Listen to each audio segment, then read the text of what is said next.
Hola a todos, mi nombre es Gerardo Ferretis de León y soy educador. Esta es la lectura de la obra de Arthur Conan Doyle, Historia del Espiritismo. Capítulo 3. El profeta de la nueva revelación. Si desea usted tener una copia de lo que aquí se lee, la puede solicitar en forma gratuita a gerardo-ferretis@hotmail.com. Los videos sobre este libro y de otros libros que se harán posteriormente se hacen sin fines de lucro, con el objeto de contribuir al estudio, a la investigación y al desarrollo de la cultura en general. Saludo a mis amigos y amigas, educadores de todo el mundo. Solicito disculpas anticipadas por los errores de lectura que pudieran cometerse. Espero sinceramente que les sea de utilidad. Tampico, Tamaulipas, México, a 22 de octubre de 2013. Comienza, capítulo 3. El profeta de la nueva revelación. Andrés Jackson Davis fue uno de los hombres más notables que conocemos. Nació en 1826 a orillas del Hudson. Su madre fue una mujer sin instrucción, con tendencias visionarias sinónimas de la más vulgar superstición. Su padre era un obrero curtidor borrachín.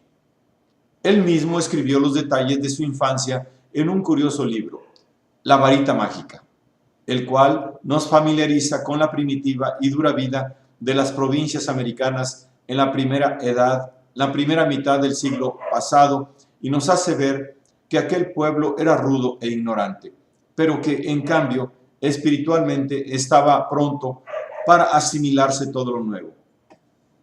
En aquellos distritos rurales de Nueva York se desarrollaron en el espacio de pocos años el mormonismo y el espiritismo. Jamás hubo un muchacho con menos favorables disposiciones que Davis. Fue muy lento el desarrollo de su cuerpo y su inteligencia. Hasta la edad de 16 años difícilmente podía recordar los libros que leía en la escuela primaria.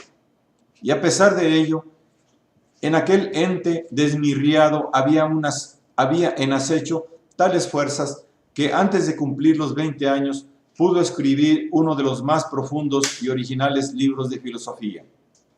¿Se puede pedir una prueba más clara de que nada salió de él, siendo únicamente un mero conducto del conocimiento emanado de ese vasto manantial cuyas manifestaciones son tan inexplicables?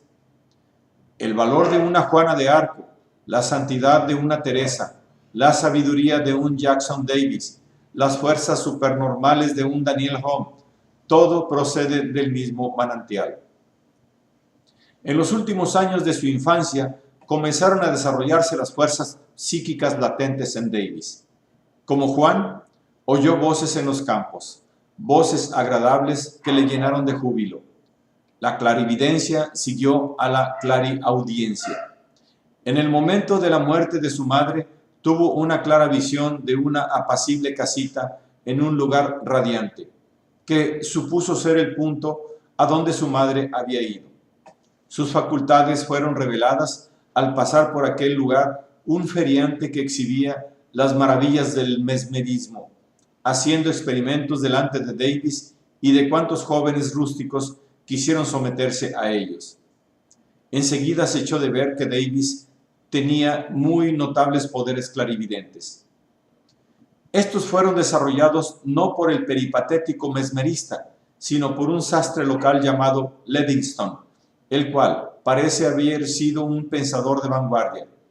Se quedó tan intrigado por los maravillosos dones de aquel hombre que abandonó su próspero negocio y se dedicó a trabajar con Davis usando su poder clarividente para diagnosticar las enfermedades. Davis tenía muy desarrollada esa fuerza, común entre los psíquicos, de ver sin los ojos, incluso objetos que era imposible distinguir por medio de la visión humana. Al principio ese don fue usado como una especie de divertimiento para leer con los ojos vendados cartas o relojes del público rústico ahí reunido. En esos casos, todas las partes del cuerpo asumen la función de la vista, probablemente porque el cuerpo etéreo o espiritual, que posee los mismos órganos que el físico, está desprendido total o parcialmente, siendo él quien registra la impresión. Como podía adoptar todas las posiciones y dar la vuelta completa, le era posible ver desde cualquier ángulo. Tal es la explicación que se da de tales casos, a uno de los cuales asistió el autor en el norte de Inglaterra, donde Tom Tyrrell, el famoso medium, admiró los cuadros colgados de las paredes situadas detrás de su cabeza. Que sean los ojos etéreos los que vean el cuadro, o que vean la duplicación etérea de dichos cuadros, es este uno de los varios problemas cuya solución dejamos a nuestros descendientes. Livingstone empleó primero a Davies para la diagnosis médica. Describe cómo el cuerpo humano se vuelve transparente para los ojos espiritistas. Cada órgano se presenta con toda claridad y con una radiación especial propia, la cual se oscurece en caso de enfermedad. Para una inteligencia médica ortodoxa, que al autor le merece toda clase de respetos, aquellas fuerzas son sospechosas, porque abren la puerta a la superchería. Pero no tiene más remedio que admitir que todo lo dicho por Davies ha sido corroborado por la propia experiencia de M. Blumenfield y de Melbourne, quien describió la admiración que sintió cuando aquellas fuerzas se le revelaron en la calle, poniéndole al descubierto la anatomía de dos personas que andaban delante de él. Tales fuerzas han sido corroboradas hasta el extremo de utilizar comúnmente los médicos a los clarividentes como auxiliares en las diagnosis. Hipócrates dice: las afecciones sufridas por el cuerpo, el alma las ve con los ojos cerrados. Al parecer, los antiguos conocían ya algo de tales métodos. Los servicios de Davies no se circunscribían a quienes le rodeaban, sino que su alma o cuerpo etéreo podía ser liberado por la manipulación magnética de las personas que le empleaba, y enviado fuera, cual una paloma mensajera, con la certeza de que volvería trayendo los informes deseados. Aparte de la humanitaria misión que realizaba, podía en ocasiones vagar a voluntad, habiendo él mismo descrito en magníficos pasajes de qué manera podía ver la tierra translúcida abajo, con los grandes filones de mineral brillando a través de la masa como metal fundido, cada uno de los cuales tenía su especial radiación. Es notable que en aquellos primeros tiempos de los experimentos psíquicos de Davies perdiera al salir del trance el recuerdo de las impresiones que había tenido. Sin embargo, quedaban registradas en su inteligencia subconsciente y años más tarde las recordó con toda claridad. De momento eran solo una fuente de conocimientos para los demás, mientras él las ignoraba. Hasta aquel momento, el desarrollo de sus facultades se había producido de una manera nada original, puesto que éstas tenían semejanza con los experimentos de todos los dedicados a la psíquica. Pero ocurrió un caso completamente nuevo y que fue descrito con todo detalle en su autobiografía. Brevemente expuestos, los hechos fueron los siguientes. En la mañana del día 6 de marzo de 1844, Davies se sintió súbitamente poseído por tal poder que le permitió volar hasta la pequeña localidad de Poughkeepsie, donde vivía, y hacer, en un estado de semitrance, un rápido viaje. Cuando recobró su poder perceptivo, se encontró en medio de abruptas montañas en las cuales halló a dos hombres venerables con quienes entró en íntima y elevada comunión sobre medicina con el uno y sobre moral con el otro. Toda la noche estuvo fuera, y cuando a la mañana siguiente preguntó dónde se hallaba, dijéronle que en las montañas de Catskill, a 40 millas de su casa. Toda la narración tiene las trazas de un experimento subjetivo, un sueño o una visión, y no podía menos que creerlo así, sino haber sido por los detalles de su recepción y por la comida que tomó a su regreso. También cabe un término medio, o sea, que el vuelo hasta las montañas fuera una realidad y las conversaciones un sueño. Pretende que más tarde identificó en sus mentores a Galeno y a Swedenborg, cosa interesante por ser el primer contacto con muertos a quienes pudo reconocerse. Todo el episodio parece visionario y nada tiene que ver con los notables sucesos futuros de aquel hombre. Sintió fuerzas aún superiores que se agitaban en su interior y se observó que cuando le dirigían preguntas importantes durante el trance mesmérico, contestaba siempre: contestaré a eso en mi libro. A los 19 años sintió que había llegado la hora de escribir ese libro. La influencia mesmérica de Livingstone no sirvió por una razón u otra para el caso, por lo que escogió al Dr. Lyon como nuevo mesmerista. Lyon abandonó su clientela y se fue con su protegido a Nueva York, presentándose en casa del reverendo Guillermo Fishbaugh para que actuara como amanuense. Tal selección intuitiva parece que estaba justificada, pues también el pastor abandonó su labor y aceptó la misión. Lyon sometió al joven día tras día a los trances magnéticos, cuyas manifestaciones eran fielmente registradas por el secretario. El asunto no era cuestión de dinero ni de reclamo, de manera que el crítico más escéptico no podía menos que reconocer que la ocupación y el objeto de aquellos tres hombres formaban extraordinario contraste con el mundo material metalizado que les rodeaba. Buscaban algo más allá, cosa que no podía ser más noble. Hay que tener en cuenta que un conducto no puede dejar pasar más líquido que el permitido por su diámetro. El diámetro de Davis era muy distinto del de Swedenborg.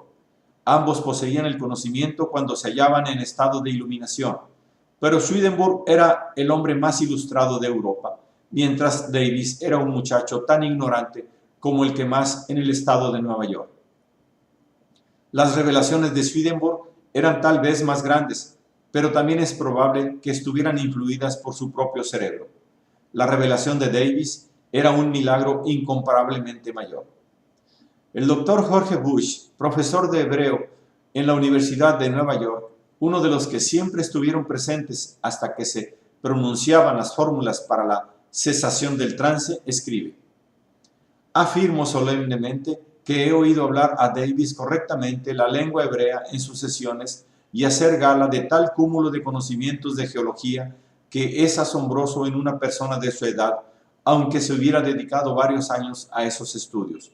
Discutió con la misma señalada habilidad las más profundas cuestiones de arqueología histórica y bíblica, de mitología, del origen y afinidades del lenguaje y del progreso de la civilización en las diferentes naciones del globo, lo cual honraría a cualquier erudito de su edad, aunque para conseguir tal resultado hubiese tenido que pasar por todas las bibliotecas de la cristiandad. Por lo demás, aunque hubiera adquirido todos los conocimientos puestos de relieve en sus sesiones, no en los 2 años transcurridos desde que abandonó los bancos de la escuela, sino en toda su vida, con los más asiduos estudios, ningún prodigio intelectual de cuantos el mundo tiene noticia podría compararse con él ni un solo momento, puesto que jamás leyó ni un volumen ni una página. Bush nos hace una descripción notable de Davis tal como era entonces. La circunferencia de su cabeza es pobre, dice. Si el tamaño es la medida del poder, la capacidad mental de aquel joven era muy limitada. Sus pulmones eran débiles y poco desarrollados. No vivió bajo influencias refinadas, pues sus maneras eran rústicas y vulgares. No conoce la gramática ni las reglas del lenguaje, ni tenía idea de los hombres científicos o literarios. Tal era el joven de 19 años, del cual fluía ahora una magnífica catarata de palabras y de ideas abiertas a la crítica, no por sencillas, sino por lo sumamente complejas y expuestas en términos doctos, con una fuerte fibra de raciocinio y método. Está bien hablar de la inteligencia subconsciente, pero ello habíase tomado hasta entonces como una apariencia de ideas recibidas y como dormidas. Cuando, por ejemplo, el mismo Davis recordaba, a través de su evolución, lo ocurrido en sus trances, parecía como si saliera de un mundo de impresiones muertas. Parece un abuso de palabras hablar de inteligencia subconsciente, cuando tratamos de algo a lo cual jamás llegará, por medios normales, la más desarrollada inteligencia, consciente o no. Tal fue el comienzo de la gran revelación psíquica de Davis, objeto de varios libros por él escritos, y a lo que puso el título de filosofía armónica. Más tarde trataremos de su naturaleza y lugar en la enseñanza psíquica.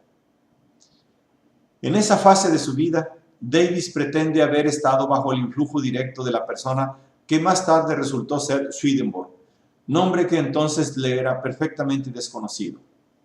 De tiempo en tiempo recibía las llamadas clariaudientes de venida a la montaña. Esa montaña era una eminencia en la margen más apartada del Hudson, al otro lado del Poughkeepsie. Pretende que en aquella montaña encontró y conversó con una figura venerable. Parece que en el hecho no hubo detalle alguno de materialización. El incidente no tiene caso análogo en nuestra experiencia psíquica, salvo, y lo decimos con todo respeto, el episodio de Cristo hablando en las montañas con las formas de Moisés y Elías. Davis no parece haber sido de ningún modo un hombre religioso en el sentido usual y corriente, aunque estuviera empapado del verdadero poder espiritual. Sus ideas, según lo que de ellas se conoce, tendían francamente a la crítica de la revelación bíblica y, poniendo las cosas en lo peor, no creía en la interpretación literal. Pero era honrado, serio, incorruptible, amante de la verdad y consciente de su responsabilidad en proclamarla. Durante 2 años, el Davis inconsciente continuó dictando sus libros sobre los secretos de la naturaleza, mientras el Davis consciente se instruía en Nueva York con vistas a nuevas visitas a Poughkeepsie. Había comenzado a llamar la atención de algunas personas muy serias, siendo uno de sus visitantes Edgar Allan Poe. Su desarrollo psíquico continuó progresando y antes de cumplir los 21 años, su estado era tal que no necesitaba de nadie para entrar en trance, sino que se bastaba a sí mismo para ello. Su memoria subconsciente se despertó al fin y pudo abarcar toda la vasta perspectiva de sus experiencias anteriores. Por ese tiempo, veló a una mujer moribunda y observó todos los detalles de la partida de su alma, cuya admirable descripción nos da en el primer volumen de la Filosofía Armónica. Aunque su descripción ha aparecido en un folleto aparte, no se ha divulgado todo lo que debiera, por lo que puede interesar al lector conocerlo abreviadamente. Comienza con la consoladora reflexión de que los propios vuelos de su alma le mostraron que el paso a la otra vida era interesante y agradable y que aquellos síntomas que parecen ser señales de dolor son realmente movimientos reflejos inconscientes del cuerpo. Luego explica cómo, habiéndose sumido en lo que él llama superior condición, observó las distintas gradaciones del fenómeno desde el aspecto espiritual. Los ojos materiales solo pueden ver lo que es material y los espirituales lo que es espiritual. Pero como resulta que todo tiene una contrapartida espiritual, el resultado es el mismo. Así, cuando el espíritu viene a nosotros, no somos nosotros quien lo percibimos, sino nuestros cuerpos etéreos, que son, no obstante, duplicaciones de nosotros mismos. Ese cuerpo etéreo de la moribunda fue lo que vio Davis surgir de la pobre envoltura extrema de protoplasma, que finalmente quedó vacía sobre la cama, como la arrugada crisálida cuando queda libre de mariposa. El proceso comenzó en la mujer con una extraordinaria concentración cerebral, que se hizo cada vez más luminosa a medida que las extremidades se oscurecían. Es probable que el hombre nunca piense con tanta claridad o sea tan intensamente consciente como cuando se ve libre de todos los medios indicadores de sus pensamientos. Entonces comenzó a separarse el nuevo cuerpo, liberándose ante todo la cabeza. Pronto quedó completamente libre, formando ángulo recto con el cuerpo, con sus pies cerca de la cabeza y con cierto hilo luminoso vital correspondiente al cordón umbilical. Roto el hilo, una pequeña parte volvió al cuerpo muerto para preservarle de una putrefacción inmediata. En cuanto al cuerpo etéreo, tardó algún tiempo en adaptarse al nuevo medio, hasta que al fin pasó a través de la puerta abierta. La vi pasar a través de la habitación contigua, salir por la puerta y subir por el aire. En cuanto salió de la casa, se le unieron 2 espíritus amigos venidos de la región espiritual, y después de reconocerse y de entrar los 3 en comunicación de la más graciosa manera, comenzaron a subir oblicuamente a través de la envoltura etérea de nuestro globo. Andaban juntos tan natural y paternalmente que difícilmente podía convencerme de que pisaban el aire.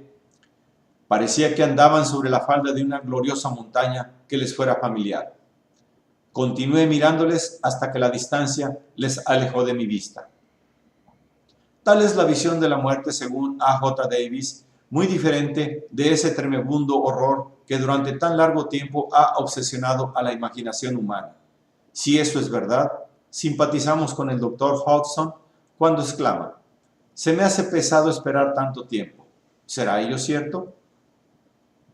Lo único que podemos decir es que está corroborado por muchos hechos evidentes. Los que han llegado al estado cataléptico o entraron en el coma han conservado impresiones que corroboran las explicaciones de Davis, si bien otros recobraron sus sentidos sin recobrar impresión alguna. El autor, estando en Cincinnati en 1923, entró en relación con la señora Monk, dada por muerta por los médicos y que durante una hora aproximadamente experimentó la existencia post-mortem hasta que un capricho de la suerte la devolvió a la vida. Esa señora escribió un breve relato de su experiencia en el cual dice recordaba su salida de la habitación en la misma forma relatada por Davis, así como el hilo plateado que continuaba uniendo su alma viviente con su cuerpo comatoso. El periódico Luz, del 25 de marzo de 1922, refiere un caso notable de 5 hijas de una mujer moribunda, todas ellas clarividentes, que vieron y relataron el proceso de la muerte de la madre. También en ese caso el proceso descríbese de una manera parecida y las diferencias que pueda haber demuestran solamente que el encadenamiento de los hechos no siempre está regulado por las mismas leyes. Otro caso de extraordinario interés lo hallamos en un dibujo ejecutado por una médium infantil, el cual representa el alma abandonando el cuerpo. Véase la descripción en la obra de la señora de Morgan, de la materia al espíritu, página 21. Ese libro, con su sustancioso prefacio escrito por el célebre matemático profesor de Morgan, es una de las obras de vanguardia del movimiento espiritista en la Gran Bretaña. Cuando se piensa que fue publicado en 1863, se deplora el éxito de esas fuerzas de obstrucción reflejadas tan intensamente en la prensa, la cual ha conseguido interponerse durante varios años como una barrera entre el mensaje de Dios y la raza humana. El poder profético de Davis solamente puede ser pasado por alto por los escépticos que ignoren la realidad de los hechos. Antes de 1856, profetizó detalladamente la aparición de los automóviles y de las máquinas de escribir. En su libro, La Penetralia, se lee lo siguiente. Pregunta: ¿podrá hacer el utilitarismo otros descubrimientos en el campo de la locomoción? Sí, se verán coches y salones para viajar por las carreteras, sin caballos, sin vapor, sin ninguna fuerza motriz visible, moviéndose con mucha mayor velocidad y con más seguridad que ahora. Los vehículos serán impulsados por una extraña, sencilla y agradable mezcla de gases acuoso y atmosférico, tan fácilmente condensados, tan sencillamente encendidos y de tal manera acarreados a la máquina más o menos parecida a las nuestras, que quedarán completamente ocultos, manipulándose entre las dos ruedas delanteras. Tales vehículos pondrán fin a las molestias de todo género que hoy dificulta la vida de las personas residentes en territorios poco poblados. Lo primero que exigirán esas locomotoras sin carriles de hierro es magníficas carreteras, en las cuales las máquinas desprovistas de caballos puedan viajar con gran rapidez. Esos vehículos se me aparecen de construcción poco complicada. Luego se le preguntó: ¿percibe usted algún plan por el cual se haga más expedito el arte de escribir? Sí, me siento casi inclinado a inventar un psicógrafo automático, es decir, un alma escritora artificial. Puede construirse como un piano, con una escala de llaves que representen los sonidos fundamentales. Otra más baja representará una combinación y una tercera una rápida combinación, de suerte que la persona, en vez de tocar una pieza musical, escribirá un sermón o un poema. De la misma manera, aquel vidente, contestando a una pregunta relativa a lo que se llamaba entonces navegación atmosférica, sintió profundamente impresionado que el necesario mecanismo para pasar a través de las adversas corrientes de aire de modo que podamos bogar tan fácil, segura y agradablemente como las aves, depende de una nueva fuerza motriz. Esa fuerza existirá un día y no solamente impulsará a la locomotora sobre los rieles y al coche en las carreteras, sino también a los vehículos aéreos que atravesarán los cielos de un país a otro. Predijo el espiritismo en sus Principios de la Naturaleza, publicados en 1847, donde dice: es una verdad que los espíritus se comunican entre sí mientras uno se halla en el cuerpo y el otro en las esferas elevadas. Y ello, aunque la persona corporal sea inconsciente de tal influjo y por consiguiente no pueda ser convencida por los hechos. Antes de mucho tiempo, esta verdad será revelada en forma de demostración viviente. El mundo saludará con alegría la venida de esa era en que se establecerá la comunicación espiritual como ya lo está entre los habitantes de Marte, Júpiter y Saturno. En esta materia las enseñanzas de Davies eran definitivas, pero hay que declarar que gran parte de su obra es difícil de leer a causa de las palabras que usa y hasta del vocabulario propio que ocasionalmente inventa. Sin embargo, siempre se mantiene en un nivel moral e intelectual muy alto y con una ética cual la de Cristo aplicada a los modernos problemas y completamente libre de todo rastro de dogma. La religión documental, como Davies llama a la de hoy, no es de ningún modo religión según él. Este nombre solo puede aplicarse al producto personal de la razón y de la espiritualidad. Tales son las líneas generales de su enseñanza, mezclada con varias revelaciones de la naturaleza, según se desprende de los sucesivos libros de la filosofía armónica que siguieron a las revelaciones de la naturaleza divina y ocuparon los siguientes años de su vida. Muchas de sus enseñanzas aparecen en un extraño periódico titulado El Univercolum, o fueron difundidas en las conferencias que dio para que conociera el público los resultados de sus revelaciones. En su visión del más allá, vio Davies una disposición del universo que corresponde muy aproximadamente a la de Swedenborg y a lo que más tarde dijeron los espíritus y fue aceptado por los espiritistas. Vio una vida que se parecía a la de la Tierra, una vida que puede llamarse semimaterial, con placeres y objetivos adaptados a nuestra naturaleza, que la muerte no modifica en manera alguna. Vio estudio para los estudiosos, labor genial para los enérgicos, arte para los artistas, belleza para los amantes de la naturaleza, reposo para los cansados. Vio fases graduales en la vida espiritual, a través de las cuales se asciende a lo sublime y a lo celestial. Llevó su magnífica visión hasta más allá del universo presente y vio cómo se disolvería una vez más, devolviendo a la forma de nube incandescente de la cual salió y que, consolidándose de nuevo, habrá de formar una esfera superior en la cual tendrá lugar una evolución más elevada, con una clase más alta, procedente de la inferior que antes existía. Tal proceso se renovaría innumerables veces, cubriendo trillones de años en un trabajo continuo de refinamiento y purificación.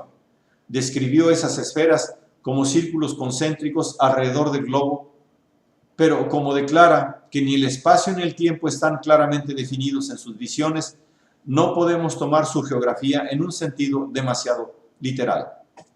El objeto de la vida es merecer una calificación superior y el medio más adecuado para el mejoramiento humano consiste en no caer en el pecado, no solo en los pecados actualmente reconocidos, sino en los pecados de superstición y estrechez de miras, tan despreciables así en relación con la carne efímera como con el espíritu eterno. Para conseguir ese fin, es esencial volver a la vida sencilla, a las creencias simples y a la fraternidad primitiva. El dinero, el alcohol, la lujuria, la violencia y el sacerdocio, en su sentido estrecho, son las rémoras del progreso de la raza humana. Debemos admitir, por lo que conocemos de la vida de Davies, que éste vivió de sus propias profesiones. Era de la materia de donde salen los santos. Su autobiografía llega solo hasta 1857, de manera que tenía poco más de 30 años cuando la publicó, a pesar de lo cual da una muy completa y a veces involuntaria descripción de su ser íntimo. Era muy pobre, pero fue justo y caritativo. Era de carácter serio, pero al mismo tiempo tranquilo en la argumentación y considerado en la contradicción. Se le dirigieron graves cargos, los cuales él mismo recoge con tolerante ánimo. Describe en detalle sus 2 primeros matrimonios, raros como todo cuanto le ocurría, hablando ambos muy alto en su favor. Desde la fecha en que terminó su obra, La varita mágica, toda la vida la pasó leyendo y escribiendo y haciendo prosélitos hasta que murió en 1910, a la edad de 84 años. Durante los últimos años de su vida, regentó una pequeña librería en Boston. El hecho de que su filosofía armónica ha tenido más de 40 ediciones en Norteamérica demuestra que la semilla que arrojó con tanta asiduidad no cayó en tierras baldías. Lo importante para nosotros es la parte representada por Davis al comenzar la nueva revelación espiritual. Él preparó el terreno a esa revelación con la cual estaba destinado a asociarse, habiendo conocido la demostración material de Hydesville desde el primer día. En sus notas aparece la siguiente frase: bajo la fecha memorable de 31 de marzo de 1848, esta mañana, hacia el amanecer, un hálito fresco pasó por mi rostro y oí una voz tierna y segura que me decía: hermano, ha comenzado la buena labor, contempla la demostración viviente que se inicia. Me quedé divagando acerca del significado de tal mensaje. Era el comienzo del poderoso movimiento en el cual debía actuar como profeta. Sus fuerzas eran supernormales en el sentido mental, así como las señales físicas lo son en el sentido material. Unas eran complemento de las otras. Era, hasta los límites de su capacidad, el alma del movimiento, el cerebro dotado de la clara visión del mensaje anunciado por tan nueva y extraña vía.